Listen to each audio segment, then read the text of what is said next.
Hello and welcome to PlayStation Unchained. I'm your host today, Chili, where we talk about PlayStation news, reviews, and all that good video game stuff. Though you might hear some random swearing and some random shouting at people that I've never heard of because the football's on. But to celebrate video games and stuff, we have a Gary Bagstazaroff. Hey, Gary. And stuff. Let's go with the end stuff part. I am here. I am here, Ben. I am here for you. Yay! I'm also here Always for you. and forever. Chim chimney, chim chimney, chim chim chiroo. How you doing, man? Whatever that. I'm all right, Ben. I'm all right. Been up to much I this was week? great. I was great on Thursday. Oh yeah, Thursday was I fantastic. heard you. I heard you pooped your pants a bit in excitement. Yeah. It was one great announcement after another for me. So Can we hear some of them? A teaser? Sure. I pulled the one card I've been waiting for since Dragon Ball Super ended. Oh, you pulled Super Saiyan Hercule. Yes, finally. That's gonna come in April, I'm sure. I will April 1st. grind this. I hope it gets an easy A. You know what's sad about those April Fools ones is that they're never gonna bring them back. I know, because I missed the Yamcha one and I missed the. Yeah, the Cybermen. Yamcha is great where he's flipping you off and it's censored. Fantastic. I don't have any Cybermen. No, sad face. Yeah. But you got the Bulma, Yeah, I the got Pippi Bulma. Gals, Bulma, Yeah. and everybody else Yeah. I with still 10-year-old Pan over there. I still hate the stats on that though. Well, you can't even use the card. I know. It's just there, doing nothing. But, Taking up space. No. I pulled the Goku and Frieza LR card. Super happy about that. I'm super jealous about that. I mean, great, good work. and a bunch of other stuff happened, so it was Yeah. a good day. I guess it was okay. And It was great. It was a great day. we've got please send me Tim nudes. Tim nudes. Oh my god, that was perfect. Yeah, it was. Hey. How you doing, man? Okay. That's better considering how you've been shouting the last hour because of the footballs. So I'll take that answer. You been up to much? Well, if you wanted a truthful answer, Ben, you should ask about that. No, I'll take this one. I'll take the false sense of happiness. What you been up to, Tim? Not too much. You too pulled a sexy LR. Yeah, Yeah. that was pretty cool. I didn't. I'm still salty that after 250 stones I got one featured unit. That's some shit. It's not even the fact that I didn't get LR Goku Vegeta. It's Frieza. I mean, it's just that I got one featured unit in 250 stones. I didn't even get the Topo or the Fit Boo because I still haven't got a Fit Boo. Or, the Rubrian that I wanted because Rubrian's cute. No, I don't get any of those. I just get Android 17s and 18s. They're better than you think they are. I know they're really good. It's just that Android 17, its best unit is Android 17, so I can't run it with it. So, as good as they are, and I'll use them because I'm happy that I finally got to rainbow one of them. I would have taken literally anything else. Literally anything else. Oh well. Anyway, this isn't the Dokkan Battle podcast. We had that before. This is the PlayStation podcast. And we should start with some good news for Tim, I guess. Best Studios announced Wolfenstein 3 coming to the PS4. Confirms. Yeah, the company I just said that starts the speech. I'll take it. I'll take more Wolfenstein any day. I still haven't played the previous ones, but the studio is currently working on Wolfenstein Youngblood. There's also a PSVR experience called Wolfenstein Cyberpilot due to launch in 2019. So I expect Wolfenstein 3 to be a cross-generation game, probably with the PS4 and PS5. I'm guessing. Maybe. Yeah, most likely. Yeah. So Tim, are you excited about this Wolfenstein 4 being announced? 3 being announced? Sorry, I skipped 3 and went to 4. Yeah. Uh, Oh, yeah. do you, is there any way you want to know how the series will progress? Is there anything you're looking forward to?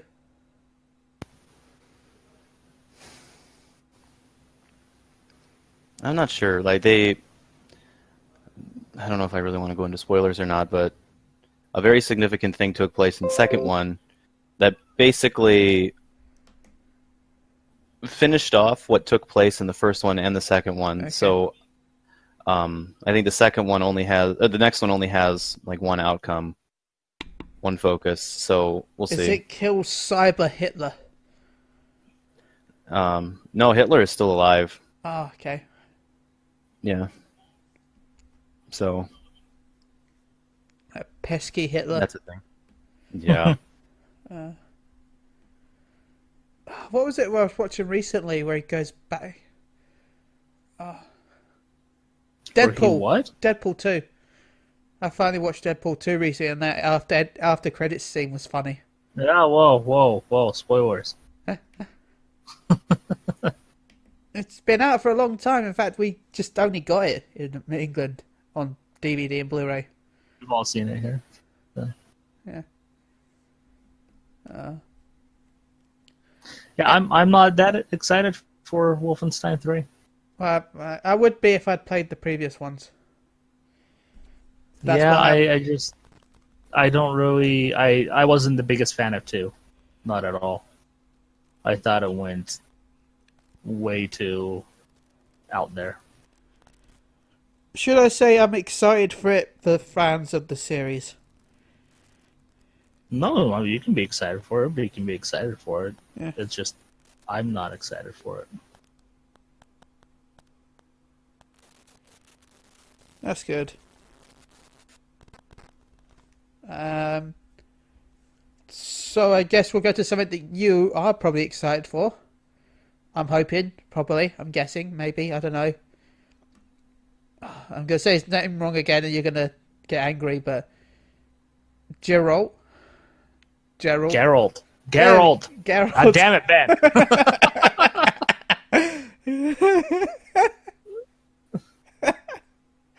Geralt's voice actor from the Witcher games talks Cyberpunk 2077. What does he say?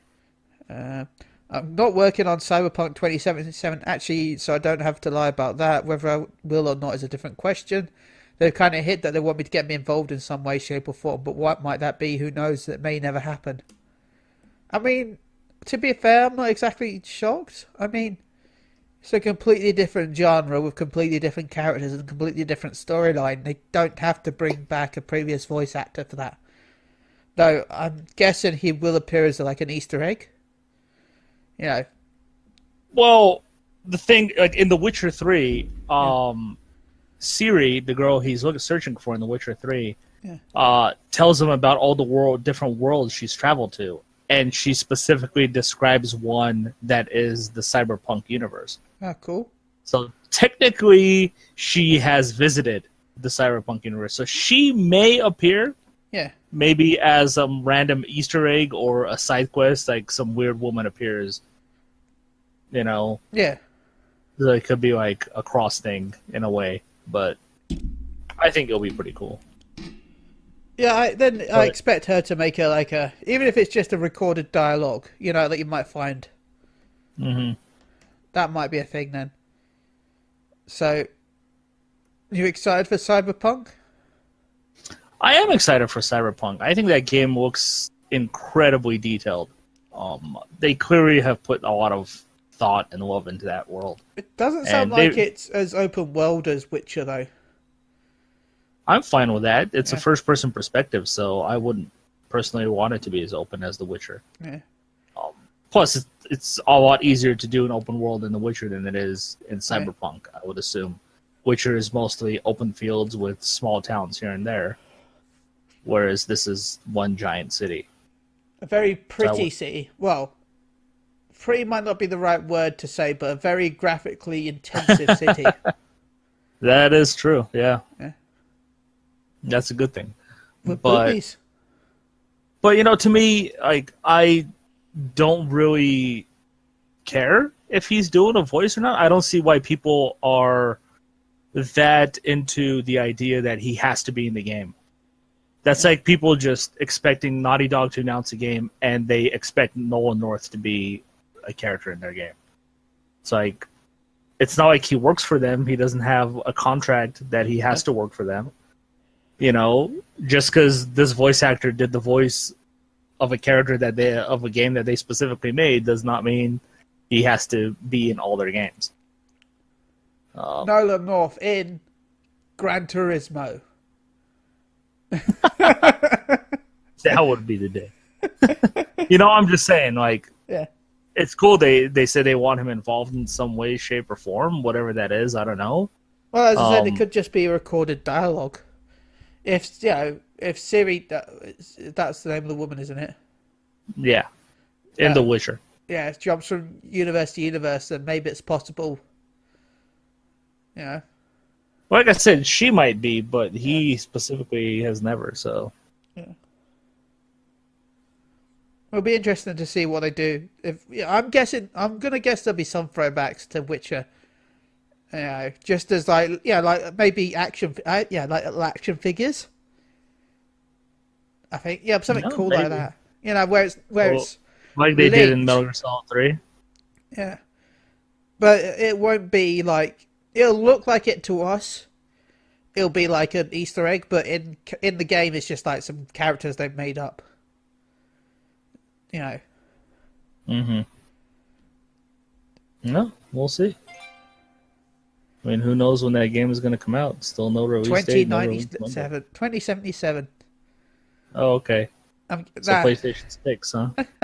I'm expecting it to look a lot better than it does. No, it'll be running at 8K, so the graphics won't be that much better. Have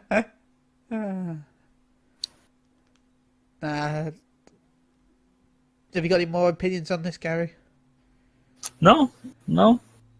Tim, do you have any opinions on the voice actor returning, possibly maybe for an Easter egg, maybe, I don't know, who knows, whatever, with the Cyberpunks? No. Are you excited at all for Cyberpunks? I'm going to take the silence as a no. Yes and no. I don't know. Yes and no. That sounds how I feel about the game. I look forward to it, but I also don't look forward to buying it and instead just watching it on Twitch. Oh my god. I don't know how anybody can do that. There's certain games I really like doing that, like Telltale games. I don't like playing them anymore. But I do Telltale games feel like a movie to me now, and I just like watching people play them on Twitch.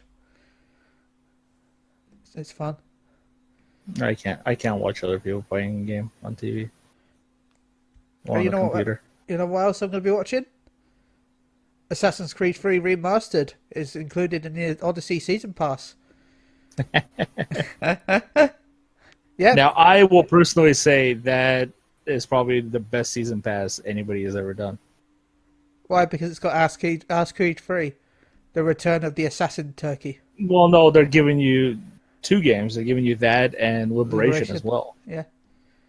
Did they say the price of this Season Pass? No, I don't know. £70. Nah, I don't know. Plus, you get the DLC, story DLC for Assassin's Creed as well. So, which is the Lost Tale of Greece. It got lost. And Kratos killed everyone. The Fate of Atlantis as well. Kratos killed everyone. Kratos killed everyone. It's the Assassin's Creed God of War crossover you never knew happened.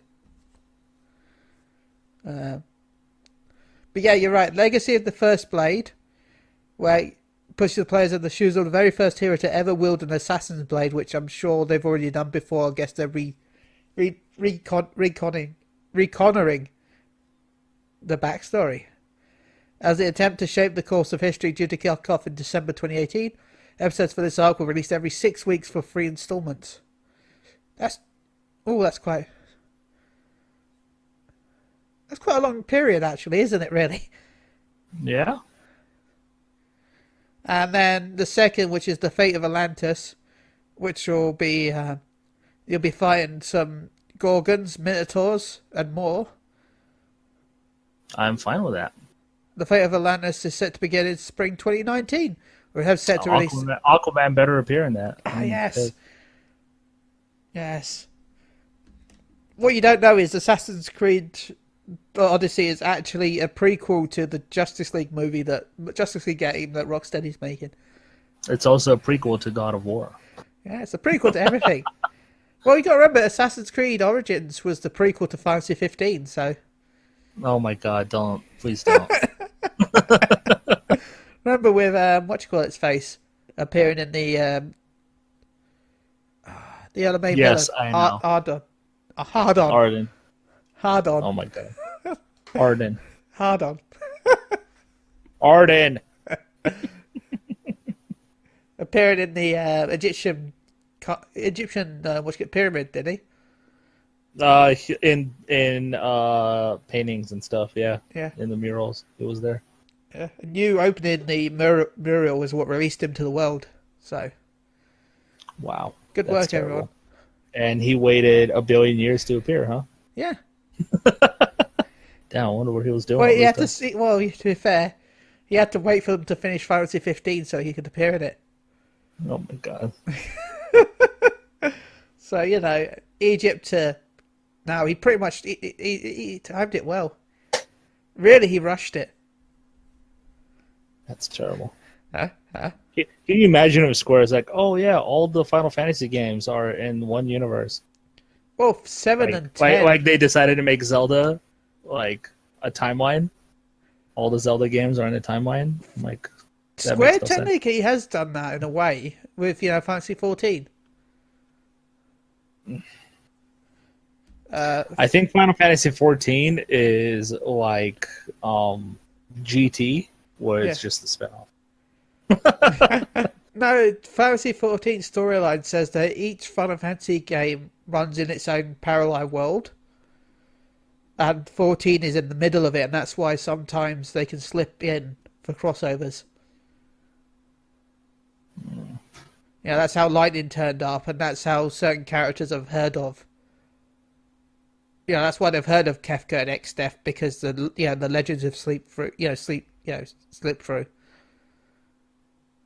So, but 7 and 10 share the same universe. You know that, right? Please don't. You did know that, right?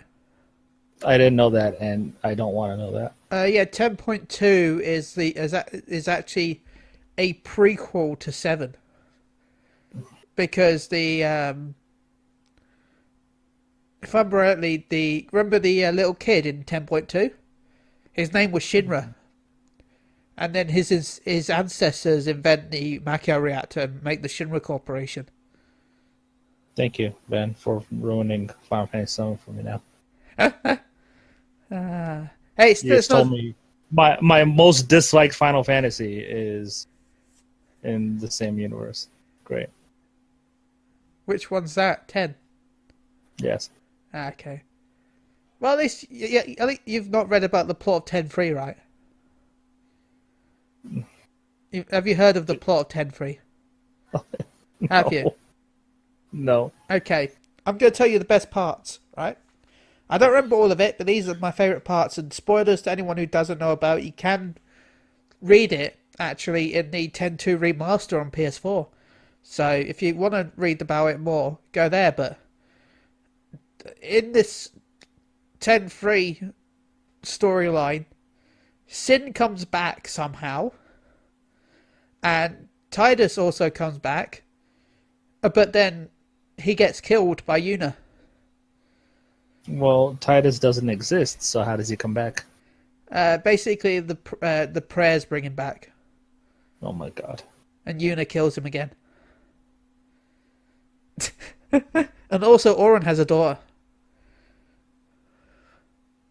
Don't ask me how he has a daughter, but he has one. So, 10-3, everyone. Trash. That's Absolutely. why I hope they never make it into a video game, because it's the worst fan fiction I've ever read in my life. And I go to fanfiction.com.org sometimes. So sometimes, sure, sometimes. Yeah, sometimes. You know what's good fan fiction though? Oh, before I go on, Tim, do you got anything to comment? No. Okay. So, some good fan fiction that I never thought would happen. Crash Bandicoot Racing listed for PS4 in the PlayStation survey. Looks like PlayStation may have lifted the Bandicoot out of the bag. Crash Bandicoot Racing is listed the PS4 game in a new survey. Following the success of the Insane trilogy, Activision will not be crazy not to release blah blah blah. But furthermore, earlier this year we called a window of a 5-year plan to create games in the Crash Bandicoot franchise. So basically, we're going to probably see a new Crash Bandicoot game in 2019. Does that mean it's going to be Crash Team Racing? I'm going to go with please. Me too. If it's a new racing game based on the Crash universe, don't even bother. Because you're not going to compete with Mario Kart. Oh my god. But could it? I want it to have the original Crash Team Racing with improved graphics and online play, and then they can have my money. Yeah, no, Crash Team Racing was the closest competition Mario Kart ever had. What about Speed in my Freaks? opinion, oh my god, no! In my opinion, Crash Team was even better than Mario Kart at the time. But yeah, if you're not gonna do, like, it's a big difference to me remastering, the Crash games and remastering Crash Team Racing. Yeah. Because I feel like there's gonna be a lot more that has to go into it. Especially in the balancing department. Yeah, especially if you're going online. Yeah, and you put online functionality in it if they do that. I want it, but in a way, I know Activision's gonna do it, and that's what worries me the most. And we still won't get Waluigi. Oh, okay, we're getting Isabella. That's way better.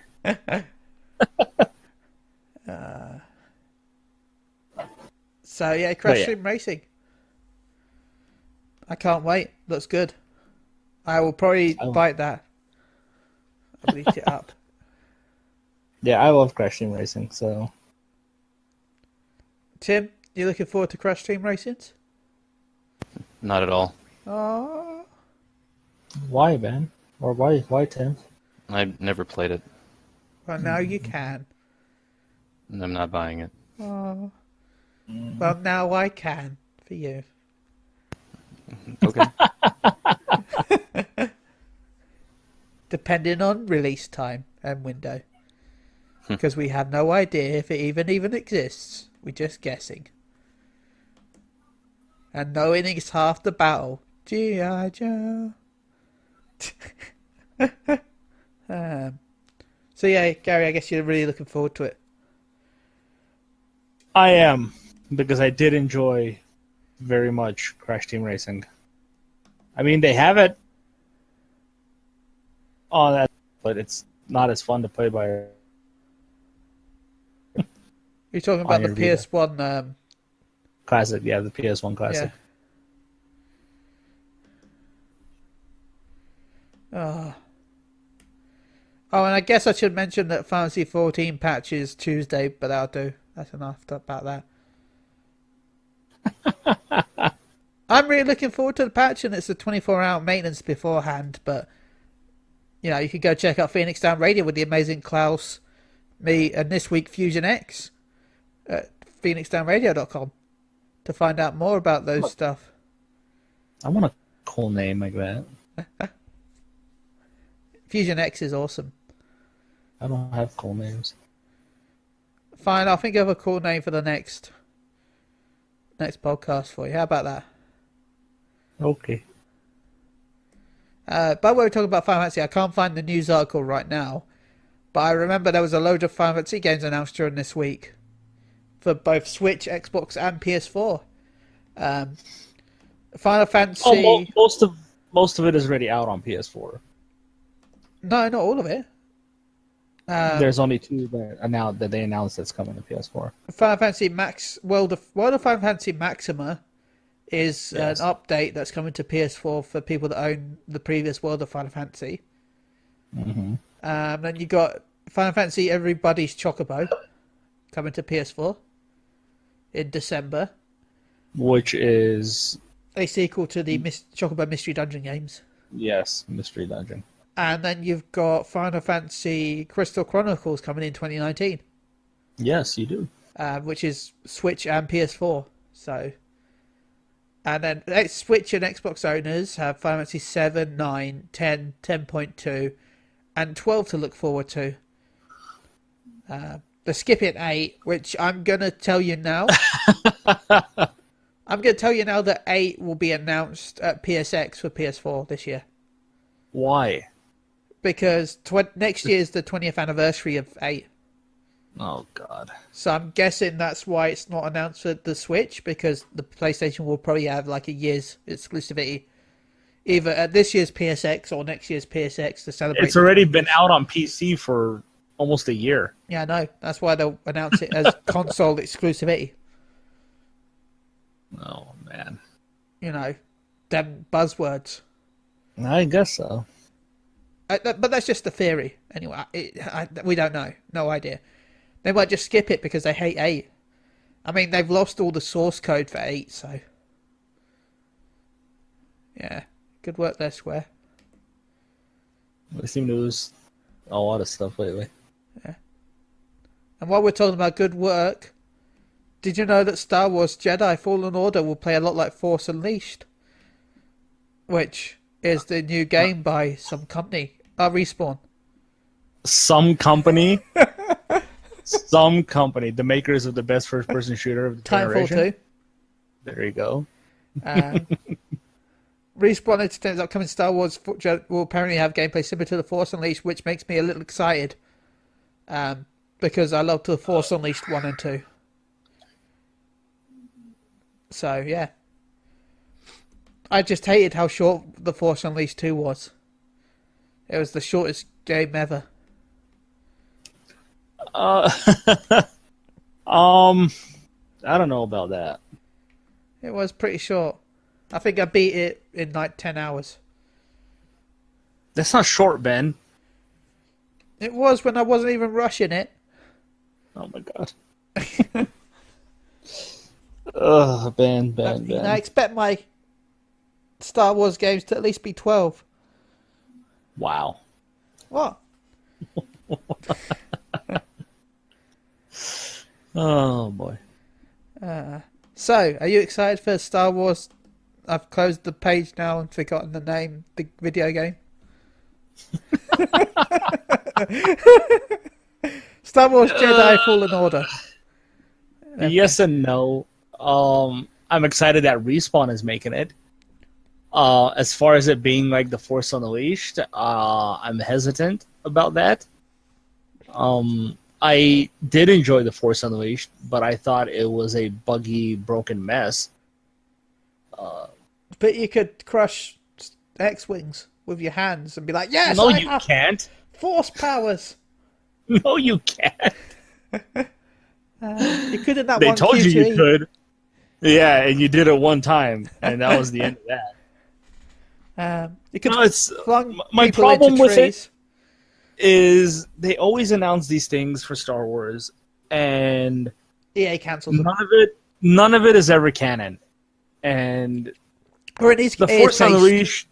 Well, the Force Unleashed used to be canon. Yeah. And then Disney bought Star Wars and said it wasn't canon anymore. Or in EA's case, gets announced as a single-player game and then gets canned. There you go. And we know it's going to have multiplayer because EA has to have multiplayer in their games. So I don't know. I'm only excited because of who's making it. But other than that, I've pretty much given up on good Star Wars video games at this point. Oh. Like, completely. But what about Star Wars Connect? I'm going to pretend you didn't say that. I think people who made Star Wars wishes they pretended I said that. Tim, are you looking forward to the new Star Wars game? Yeah, not really. That sounds like a good, reasonable argument to me. Yeah. Yeah. Okay, we're going to go to the meat and potatoes of the podcast, I think. Sales of box games continue to fall as the Game UK asks its staff.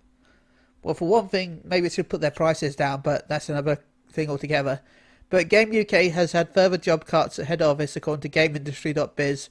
According to the latest statistics, sales of physical box games are down 8.2% year on year, with only dropping by 6% across all retails. I mean, this isn't the first time Game has screwed up their money. I mean, I remember a couple of years ago when they went literally bankrupt during the PS3 era. And they were about to shut down. And it was wonderful for me because I just walked in and bought everything. Literally everything they had. I think I bought 120 PS3 games. Jesus. Do you know how much it cost me? How much did it cost you? 2 whole British pounds. Oh my god. I had like 40 quid in store credit, from over the years. And then with the store credit plus a gift card of like 10 quid, it cost me like 52 quid altogether. Because the games were like 10p, 50p. I think the most expensive game I bought was King of the Fighters 13 Deluxe Edition for £2.50. Wow. Yeah, the rest were like 50 to 99p. It was amazing.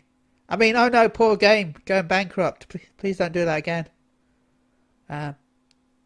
Until I've got some more money. I mean, oh no, poor game. You know, every time you talk about Game, they just sound worse than GameStop. I'd say they're equal, really. I mean, I'm lucky that my game is very good. Game Scarborough, they're actually got good staff. But I hear so many horror stories from other game stores. It's just ridiculous. But their prices are stupid. I mean, like, you can often find games for like £40 to £45 online, but Game will sell them for $55. Yeah, it's like GameStop, where the brand new version is $60 and their used version is $40 or like $1 or less. I've seen that used games be more expensive than new. When they have a sale, they won't decrease the price of used games. So you might go in and they'll have, I think it was Overwatch, that had this sale once, where the game was 25 quid new, but they'd sold out and their pre-owned copy was £45. So yeah, the pre-owned was still the same price as normal. They hadn't put that on sale to go with the sale of the new. It's just like But yeah, I think the main issue is that people are going digital. I mean, the last 2 games I just bought, which was Spider-Man, the Boruto, I couldn't be asked going into town to buy them. Because why bother? It's going to take the same hard drive space on my PS4 as the digital version anyway. And if I go out and buy say if I, buy it the next day, go into town to buy it, I will get home and then have to download an update. If I buy the digital copy, I can preload it before it releases, and not have to worry about downloading a surprise update on the release of the game. It's already ready. I just have to boot it up. Yeah. I think preloads are one thing that is slowly killing physical copies, with the whole physical copies fully installing themselves on the hard drive. There's no benefit to buying a physical copy. Apart from owning the disc. which doesn't even have the full game on it because updates. So.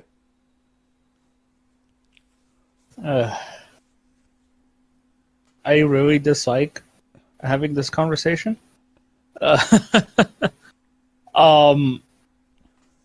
My problem with digital and physical is they purposely are trying to kill off physical copies. Yeah. That's clear. Because like you said, you still have to download the game onto your hard drive, but it just won't run unless you put the disc in. Like, what the fuck is the point?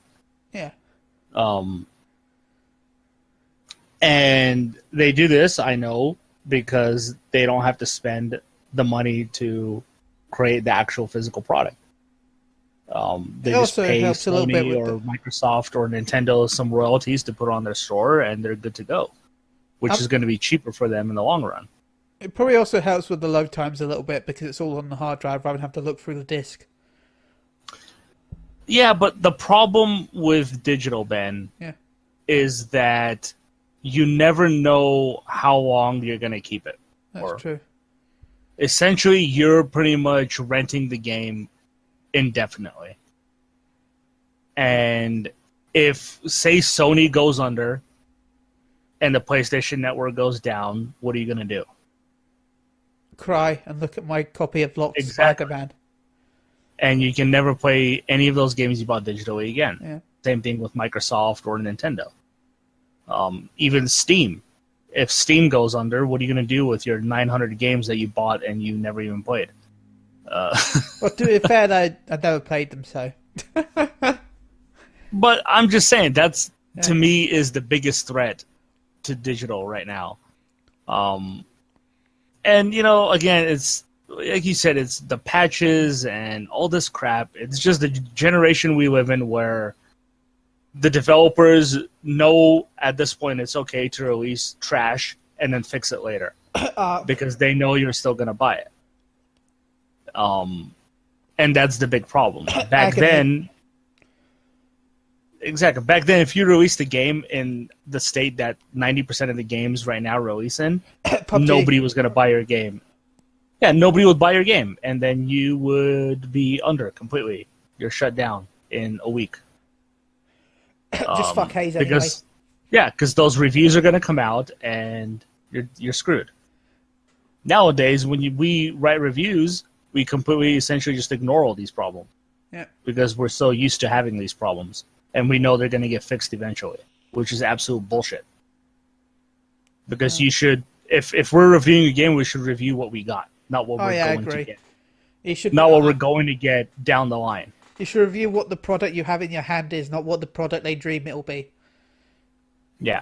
I don't believe in reviewing games for what it could be instead of what it is. It's just wrong. Mm-hmm. Yeah. And that's why I don't review games much. Yeah, see, and that's why I still prefer. I still prefer physical because I know no matter what happens, I can still put that game in and play it whenever I want to. Whereas with digital, play Dragon Quest anytime you want to. Good game. I just wanted to plug Dragon Quest. Go buy it. Yeah, no patches, no nothing. Yeah. They released the perfect product. I've got two friends right now that've been playing it recently. One boy because I told them you liked it. Aww. Reese was playing it, and then Sophie was asking about it, and I told her that Gary liked it a lot, and then she had said, when she was in town, she had to buy it. So yes, I'm just gonna say that you're the reason why she bought it. I'm gonna take that reason. Thank you. But yeah, to me, it's just I get the convenience of digital, like you said, you don't have to go out to the store, or even if you order online, you don't have to wait however long the shipping is going to be. Yeah. Like Amazon gives you 2-day shipping, and half of the time I still get it in 7 days, so that's a fucking lie. Don't talk to me about Amazon. I still remember when I bought a cable. Right, this was about 2 years ago. I bought a converter cable, right? And my mates arrived in 2 days. Mine took 6 months. Wow. Yeah, it arrived randomly, and I forgot I even ordered it because it was so cheap. It was like 50p for the cable, and it just arrived 6 months later. I was like, what the fuck is this? I don't remember buying this. What is this? Why have I got a package from China? Yeah, but yeah, I think it's absolutely bullshit that even if we buy physical copies, we still have to download it onto the hard drive. Like, to me, I remember on the PS3, you had the option to do that on some games to increase loading times, like install a portion of it. But now it's like you're required. Yeah. So it's like, essentially, the only way I can play the game is by putting the disc in because there's a lock that says I have to have the disc. Whereas the whole game. It's the DRM, isn't it? It's more of a check yeah, to make sure you still and it literally just comes down to how badly both Sony and Microsoft and even Nintendo are just screwing over the fans by wanting you to buy digital but giving you trash for space. Yeah. Like, I'm sorry, okay, they just released the 500 million celebration PS4 with 2 terabyte hard drive, and that sounds cool. That's like 10 but games. It's not. Exactly. It's ridiculous. Like, I'm so tired of every time I get a new game, I have to go delete 4 other games in order just to play it. Like, it's dumb. Like, if you're going to release it, you got to give me at least 10 terabytes at this point.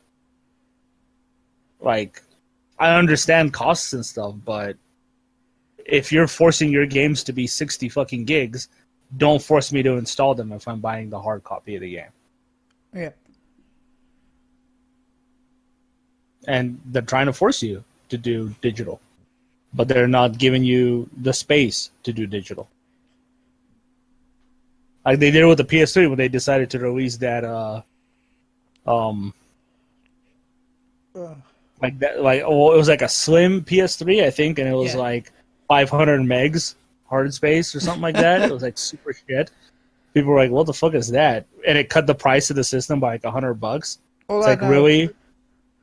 All I know is when I get a Switch, I need to buy a big SD card.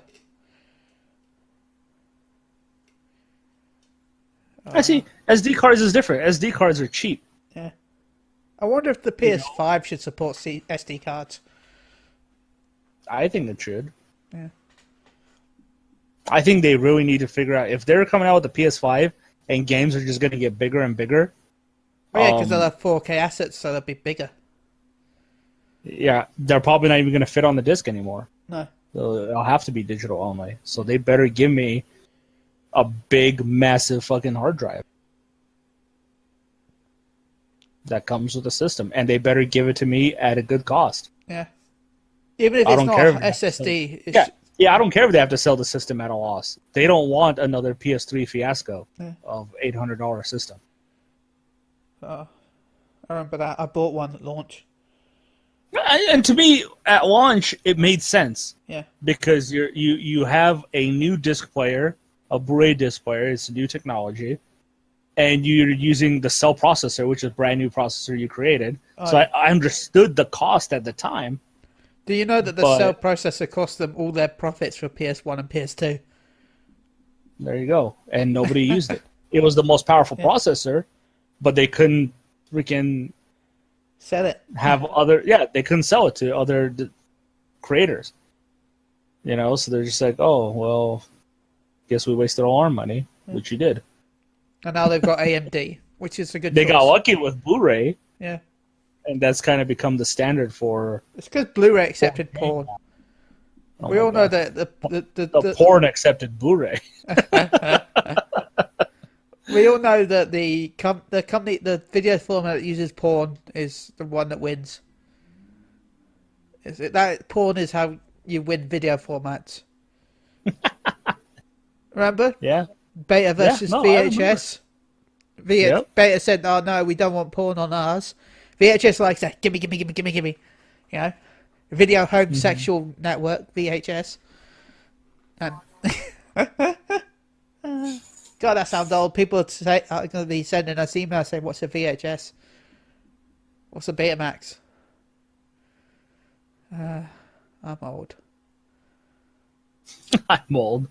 I found my NES recently and my Mega Drive. Nice. Yeah. But yeah, like I If you're going to go all digital, you have to give me a reason to go all digital.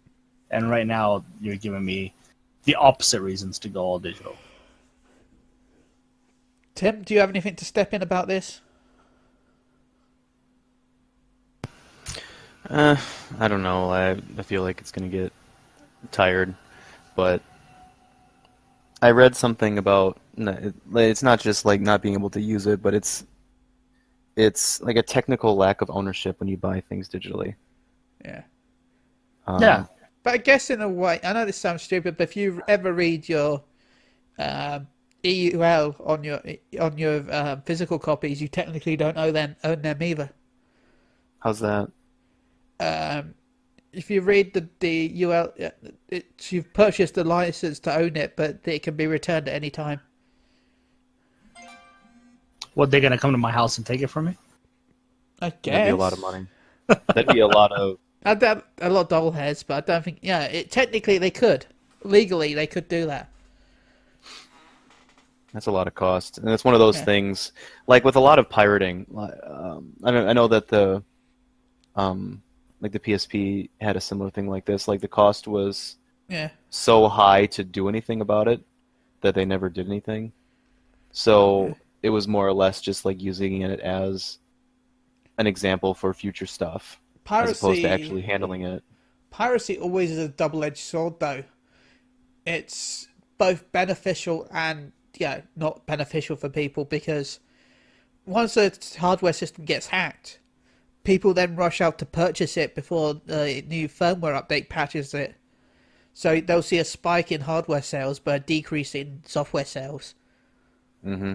And as hardware is never really the way they make profit, it's the software. That's the problem. That we've sold a bajillion million PSPs, but only 2 copies of a video game. Yeah. Because one person bought a copy of it, then pirated it for everyone. Yeah. I don't know. It's really interesting how, not interesting, kind of depressing interesting how the idea of ownership is so fluid, non-existent. I don't know, because it works with money loaning, and it works with purchasing things digitally, and it even works with purchasing things physically. The fact that ownership is so fluid kind of is disconcerting. I don't know. It kind of makes me not want to spend money on anything. I mean, I do because I'm stupid, but yeah, and I guess a good example is Dokkan.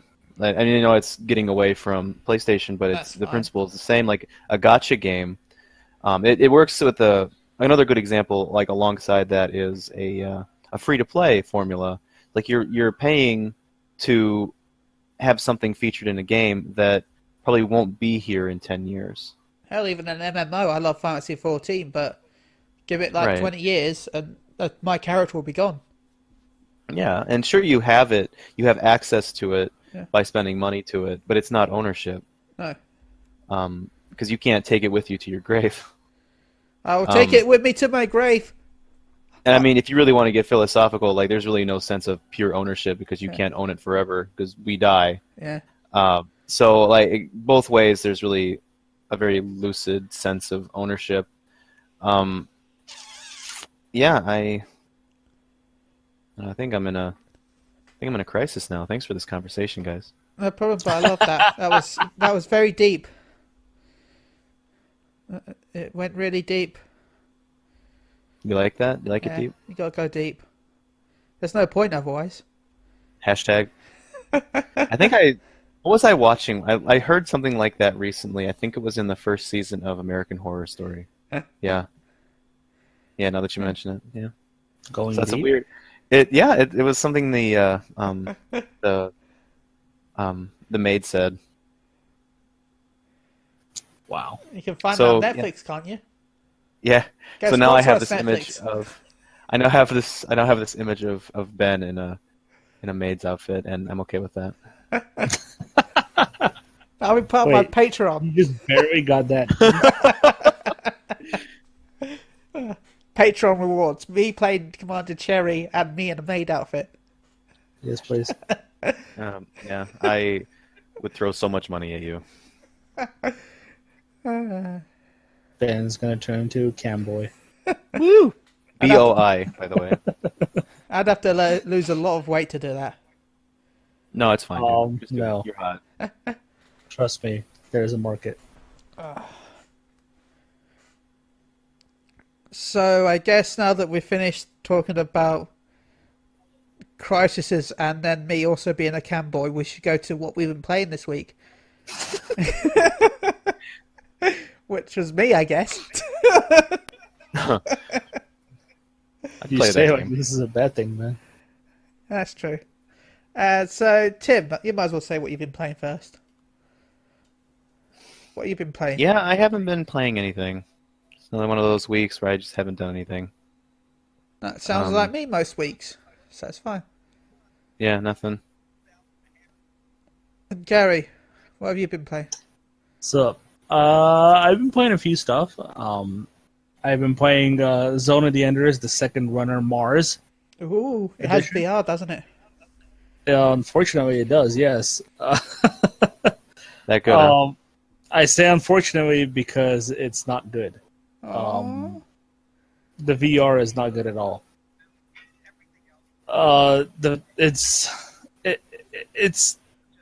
It just feels very tacked on in the worst way possible. Where you look at Zone of the Enders. If you ever played Zone of the Enders, nope. 1 or 2, it doesn't matter. It's a fast-paced action game.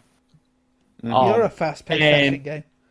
Even though it flows incredibly well between melee and long-range combat, most of the time you're spending in melee mode. Because the long-range attacks just don't do enough damage.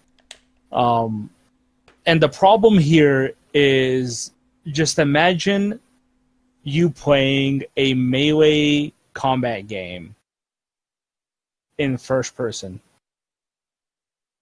And you'll know what I mean. I guess. Pretty much the only thing that happens is the screen just zooms in into the enemy as you attack them, and you can't see what the hell is going on at all. You have a small holographic Jehuti on the right side of the screen to show you your animations that you're doing. But it doesn't really help because you can't really pay attention to both of those things at the same time. To what's happening in front of you, and, well, why would you even care to see what animations your character is making if you're in first person? It's kind of like playing a UFC fighting game where, you know, you have a hologram of your character doing the moves so you can pay attention to what he looks like. It just doesn't work very well. And the other thing that Zone of the Enders does is when you're being attacked from behind or from the side, there is a ring indicator that appears around him. And once an enemy gets closer, it starts to turn red and show you where the attack is coming from. And again, this happens on the little holographic Jehuti you have, and you can't really pay attention to it very well because you're in VR and you're looking straight instead. And it's like, it was incredible that it wasn't nauseating to me, but outside of that, it's just not very good. I recorded footage of it. You can go watch it on our YouTube page and see for yourself. YouTube, right? Or something like that. I can't remember now. Yeah, I don't know what the URL is for it. Just go to the PSU YouTube page, and I'm sure you'll find it there very easily. But yeah, and literally that's the only good thing that it does is, well, it actually doesn't do anything good. I'm sorry. Like, the cockpit looks cool, but like Dingo, yes, that's his main name. That's the main character's name, Dingo. He sits there like a statue. Like, his hands don't move, nothing. He's just like a character model that's not animated. It looks terrible. Okay, it's official PS YouTube. There you go. There you go.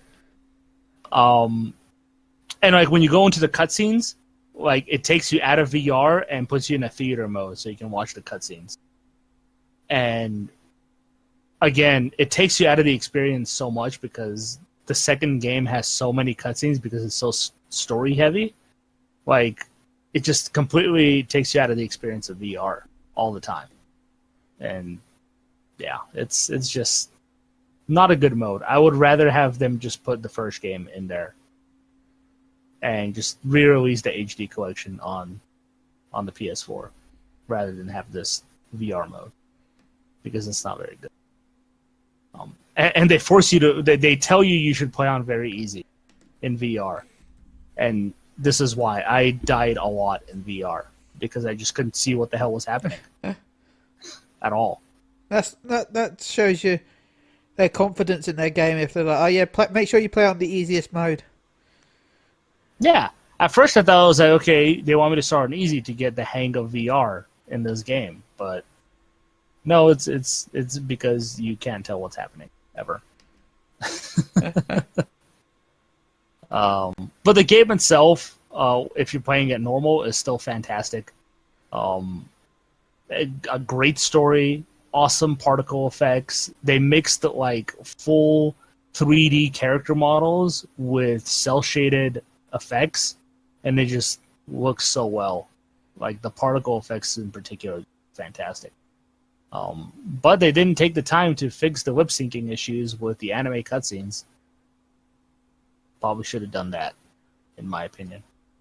But yeah, still a fun game, but definitely did not need VR. They should have just included the first game with it instead. But yes, other than that, I've also been playing Divinity Original Sin 2. It is a good game. It is a well-crafted game. It is not a game for everybody. The best way I can describe it is if you wanted to play an actual video game version of something like Dungeons and Dragons, straight up. Everything that you can think of to do in Dungeons and Dragons, you can do virtually here. Quest lines, even side quests, have like 4 or 5 different scenarios or ways that they can end, or ways that you can complete. The game has permadeath, so if your teammate dies, well, technically it's not permadeath. You can revive them, but you can only do it with resurrection scrolls. And they cost a lot of money, to the point where I couldn't even afford to buy the first one that I ran into, first person selling it. So you can revive them, but most of the time, if you don't have the resurrection scroll, they're going to stay dead. And you have to recruit new party members. So that's always fun. And it also comes down to the fact where like if you piss them off enough, they'll permanently leave your party. You can hurt them in combat all the time if you're doing like area of effect attacks, and they'll get pissed off if you like throw a fireball and they're standing next to the enemy. They'll get engulfed in fire and they'll get pissed at you for it, and your relationship with them will start going down, and they might leave your party. It's everything you do in that game has a reaction, and it's just insane. It's almost too much for me at this point. I would like some automated stuff to happen, but everything in that game is very manual. And you talk to any random NPC, there is like 7 or 8 different dialogue options to go through, and you're just talking about nothing most of the time. It's just crazy. So there is definitely a lot to think about when you're going into this. It has 4-player co-op, which is really cool. I wish I had friends to play with. I would try to go online and play with some people. They were so high level, they kicked me out of the group because I was shit. But yeah, like I said, it's a good game, but it's a game that is going to have you playing for a very, very, very, very long time if you want to play that long. And yeah, it's a good game. I recommend it. The one other thing I want to say about Divinity is the one cool thing that it does that other games of its type I haven't seen done is the use of the environment. And there is really cool things that you can do. Like you can just grab barrels full of oil or poison and stuff like that and keep it in your inventory. And then when you get into a fight and combat, you can then throw the said barrel, have it shatter, and spew oil everywhere, which you then can light on fire and burn enemies, which is really cool. And didn't they do something like that in the way with the previous Dragon Ages? But you couldn't carry it, but you could, like, if you saw an oil drum, you could set on fire. Yeah, you could. And in this game, it's you can pretty much do, like, if they're standing in a puddle of water, you can, like, electrocute that water and with lightning attacks or spells, and it'll start electrocuting them. Yeah. And it's really cool. Like, it's super in-depth and realistic in that way. That's cool. Yeah, you can, like, drop traps on them. If you're in an area that has traps that you haven't activated, you can set those traps off and have them hit the enemies as well. They just do crazy stuff like that.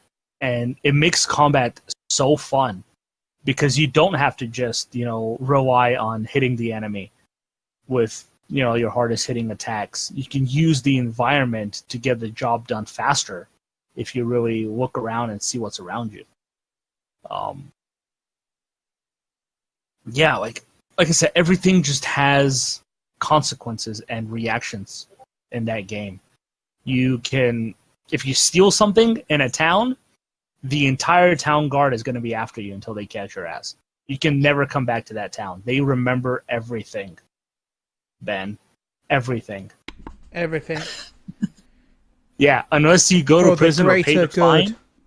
Unless you go to prison or pay the fine, every time you go into that town, you're a wanted criminal in that town. You're screwed. It's not my fault I wanted to steal all that cheese, okay?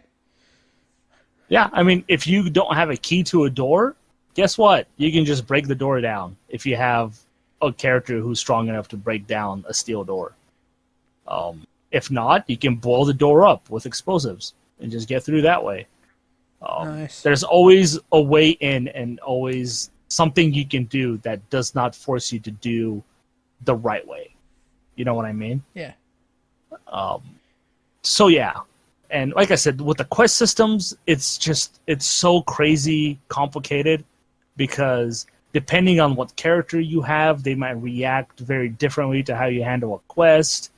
Like I have a thief on my team right now, and she is constantly wanting me to do things the wrong way. Like, let's just steal the keys and free this prisoner and get out of here right away. I'm like, I kind of don't want to be wanted in the town if we get busted. So there's like 4 or 5 different ways that you can go about each quest. Hell, you can even completely, like, there's one quest that I did where I found out this guy stole some cargo of oranges, and I can either turn him in to the guy he stole it from, who is going to execute him, and then I will be able to leave the island. It was very early on. I'm stuck on a prison island, and I know he's going to be executed, but he's not a bad guy. The guy whose cargo he stole is just an asshole he's like the only person who provides food for everybody, and he forces them to pay like this high premium prices for food on this island. So he's technically a really bad guy. Or I can return the crate and not tell him who stole his crate, and then he'll attack me. I went through 4 different saves just to see the outcome of everything that happens. And I found out that if I don't tell him who stole it, then after I kill him, I go back to where that guy was and find him dead because he also hired a mercenary to watch me to make sure I led them to the right place. So he had somebody follow me. So this mercenary also killed this guy. So it was a lose-lose situation for me. So what I did then is I split up my party in half, and I went and talked to the guy. I spared him. I took the crate. I killed the mercenary with the other team that I had, the other 2 members, so that they won't be able to kill him.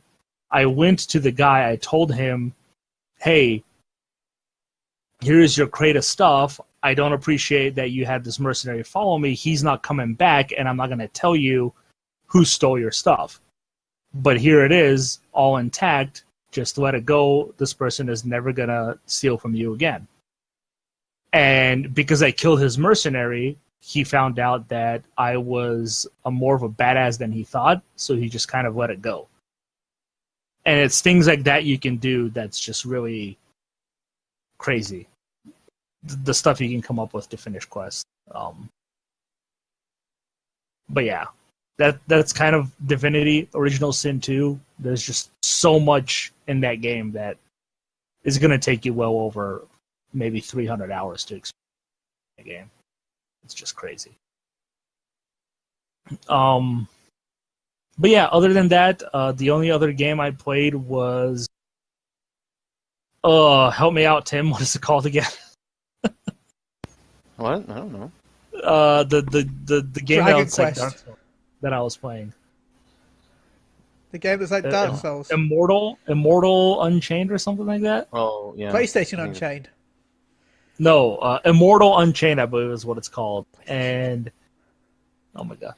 It's pretty much Dark Souls with guns. So if you can imagine that, go for it. No, it's not Blood. God damn it! I said the same thing when he said that. That's because we think. If you play Bloodborne and use guns, I'm pretty sure you didn't even get past the first enemy you fought. Are you kidding me? It's an excellent stun. A stun. You don't go guns blazing. But it has guns in it. A lot of games have guns. But anyway, back to Immortal Unchained. It's full-on guns. Like, it has melee, but it's trash. Unless you specifically build a character that does melee, I don't recommend it because enemies will just wreck you at close range. Yeah, it's pretty much a story. Like, it has a cohesive story, unlike the Souls games where you kind of don't really know what's going on. You just kind of have to fill in the pieces yourself through the items you find. The and deepest lore. Yeah.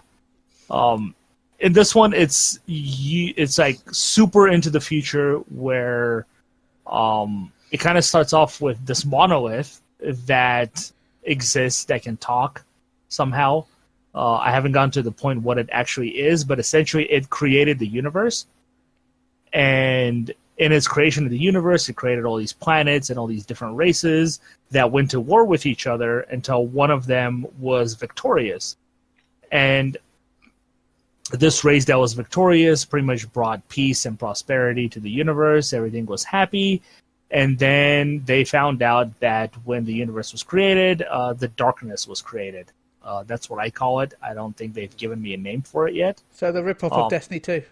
But only with pretty much, yeah. And it's been going from planet to planet, killing off races, essentially.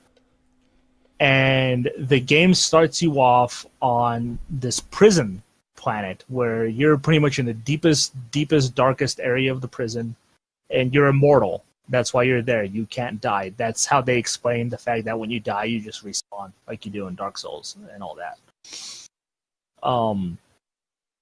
Yeah, you're immortal, and pretty much this darkness has reached this prison planet that you're on. And that's where the monolith is also at. And yeah, you're kind of just tasked by the guy who guards the monolith to pretty much travel to all these different locations on this prison planet and essentially bring back these orbs that the darkness has corrupted. And it's pretty much these bosses that are corrupted, and they carry these orbs. And you're supposed to bring them back, and the more you interact with these orbs, the more of the backstory you get to what's really going on in the universe. I haven't gone too deep into it so far, but it's been very intriguing so far. Because obviously, when you get a big story like that, not everything is what it seems to be. Especially when it comes to the darkness and the monolith and who's really the bad guy and what's really going on. There's a lot of mystery still, and they're just giving me hints and clues here and there. So it's definitely very intriguing so far. But as far as the gameplay goes, like, it works, but the problem with it is they put you in a lot of closed-in areas where there's nowhere to get cover, where you're fighting enemies shooting at you. And there are multiple times where I encountered an enemy who has a Gatling gun in a corridor with nowhere to hide. So pretty much I'm sitting there getting blasted by a Gatling gun because there's nowhere I can go. And I just die a lot. And I die more. So it's okay so far. It has crafting. It has, the skill points. You collect bits, as they're called, instead of souls. And they're like computer bits or of people's memories, I guess, that have been killed by the darkness. So you just collect those and you use those to level up your character point by point. A lot of different variety of weapons, assault rifles, shotguns, sniper rifles, submachine guns, grenade launchers, flamethrowers, stuff like that. So if you think you would be into a Souls-like shooter, like, this is a pretty good one, but it's not the greatest. Stay tuned for my review for that. And that's all I've played. I mainly played Naruto to Boruto, Shinobi Striker, and Spider-Man's. I talked about it a lot last week, so I'll just pass it on this week. So we'll go over to the Metacritic reviews. Last week's were Shadow of the Tomb Raiders, which Metacritic gave it a 78. Gary, you were close. We're 76. No, I was right. I was 77. Tim, you were dead on with 78. Yeah, my score. Congratulations, Tim. That we would have shared points for. Congratulations. Tim got a 78. That's 2 points, right? Yeah, for Tim. Dead on. What game was this again? Shadow of the Tomb Raider. Nice. Good job, Tim. NBA 2K19 got a score of 85 points. Gary, you scored an 80. I scored it 84. Tim scored it an 86. So that means me and Tim share a point because we were really close. So, congratulations, Tim. I said 86. Yeah, you said 86. I said 84. So nice. And it was 85? Yep, 85. Damn, how can you give a game such a high score when all you get is microtransactions? Because they just copy and paste last year's review. I cannot confirm or deny this. And Neil was really close with his score of 99. Close one, Neil. Anyway, this week's games are Transference. Gary, what score would you like to give it? I am going to give it a 70. Tim. Transference? Yeah, the one with Elijah Wood, aka not the Spider-Man. Oh.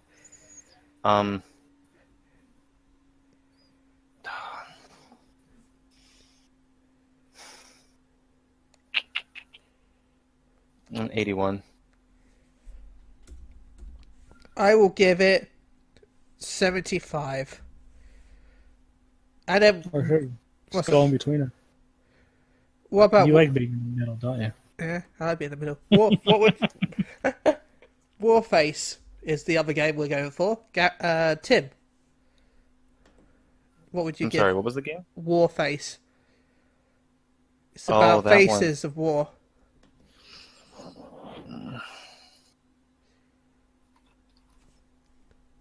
I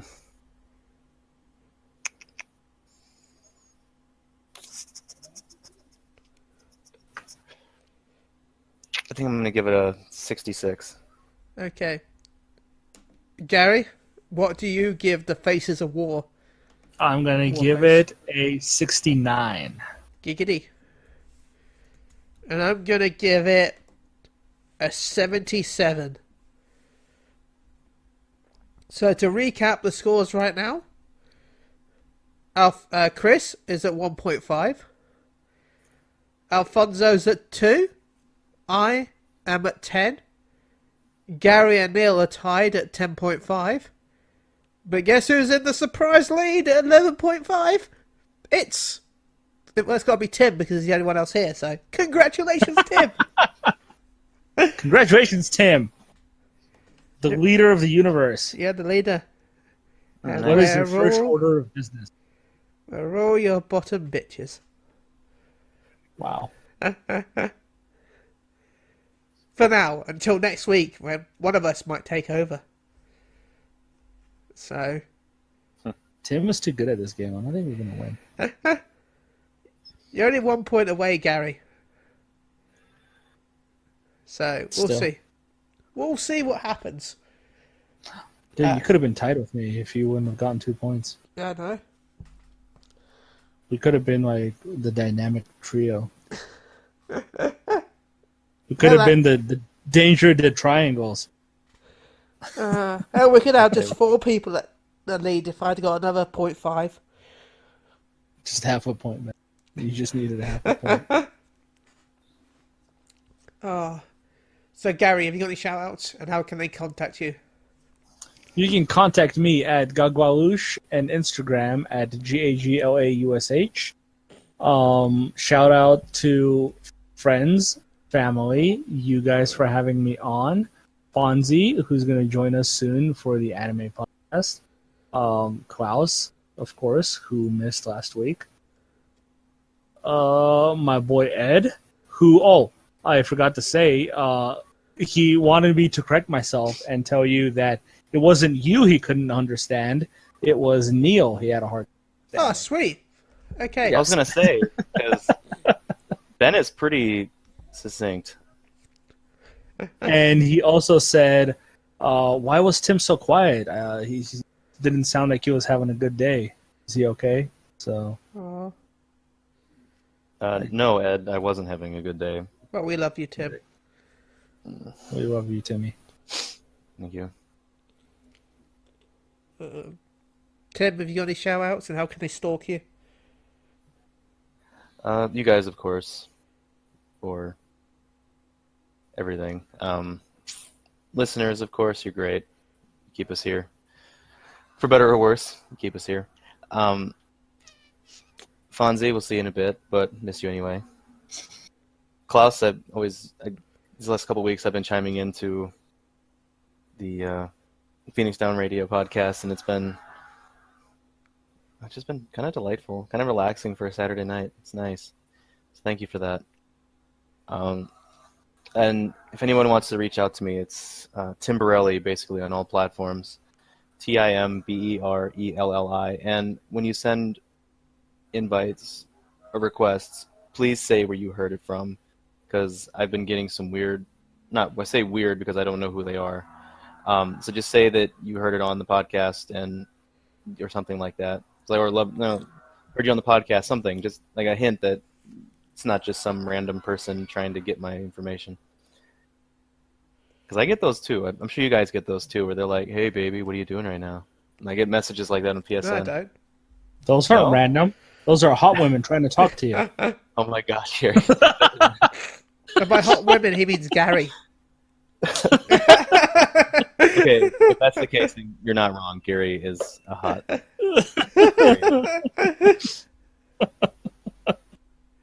Yeah, please and thank you. It's not a scam. I guess I'll give a shout out to twitch.tv/Maelstrom Radio, a shout out to twitch.tv/SheHealsITank, a shout out to Aetherflow Media. They've just started a Final Fantasy 14 content magazine. Go check them out, it's pretty cool. A shout out to Phoenix Down Radio with Sarah, Luna, and Klaus. PhoenixDownRadio.com. There's also an arsehole called Chili, but you know, you can't have all good people in one podcast. So, shut your butt. A shout out to Fusion X for appearing on this week's Phoenix Down Radio. Thank you for that. And a shout out to everyone who's listening. If you're still listening right now, go give us a review on iTunes, Google Play, or any way you can. Like even on Podbean, just write a comment saying, "Oh my god, what even was this?" Oh my god. just oh my god, please, thanks. Also remember you that can just leave it at that. Also remember that we accept the review scores as well. You know, reviews to 0 or 5, nothing in between. But screw 1 to 4 because you know we're console game reviewers. We don't understand what medium scores are. It's either really good or shit. What's in between that? I don't know.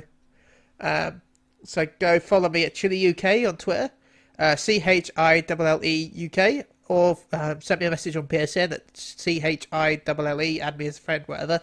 And you can also email at ben.shabirhall@psu.com. So until next week, I think we're wrapping it up like a gift box. I don't know where that came from, but okay. So until next week, gadget, some more games, I guess. Bye. Where's the stop button?